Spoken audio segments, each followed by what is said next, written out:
దేవుని నామములో అందరికీ వందనాలు. ఈరోజు దేవుని వాక్య సందేశం. యెహోవా కొరకు ఎదురుచూచువారు నూతన బలం పొందుదురు. వారు పక్షిరాజుల వలె రెక్కలు చాపి పైకి ఎగురుదురు. యెషయా గ్రంథం 40వ అధ్యాయం 31వ వచనం.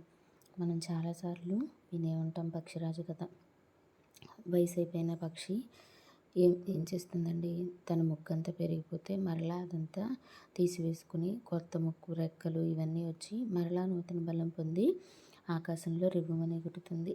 మన పరిస్థితి కూడా అంతకుముందు ఉన్న రెక్కల కంటే కొత్తగా వచ్చిన రెక్కలు దానికి చాలా బలాన్ని ఇస్తాయి అన్నట్లు మనకి కూడా మన జీవితంలో మనం ఎదుర్కొనే ప్రతి పరిస్థితులు, అది ఏదైనా కావచ్చు, నువ్వు ఇక నా వల్ల కాదు, నేనేం చేయలేను అనుకున్న పరిస్థితుల్లో కూడా దేవుణ్ణి ఎవరైతే ఆశ్రయిస్తారో, దేవుని కొరకు ఎవరైతే ఎదురు చూస్తారో వారు ఖచ్చితంగా మరలా తిరిగి పైకి లేస్తారు.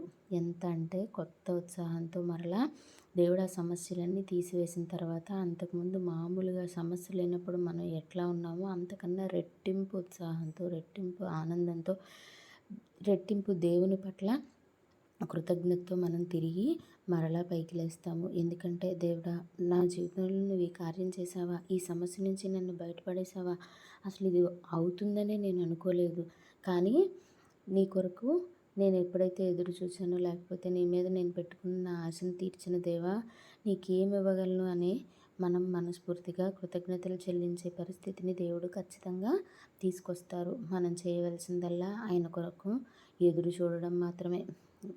దేవుడు ఎప్పుడైనా వాగ్దానం ఇస్తే దాన్ని ఎన్నడూ తప్పేవాడు కాదు. మనం ఆయన ఇచ్చిన వాగ్దానం మీద నమ్మకం పెట్టుకొని ఎప్పుడైతే ఆయన మీద ఆధారపడి ఆయన కోసం ఎదురు చూస్తూ ఉంటామో ఖచ్చితంగా నూతన బలాన్ని, నూతన శక్తిని, ఉత్సాహాన్ని మనం పొందుకుంటాం.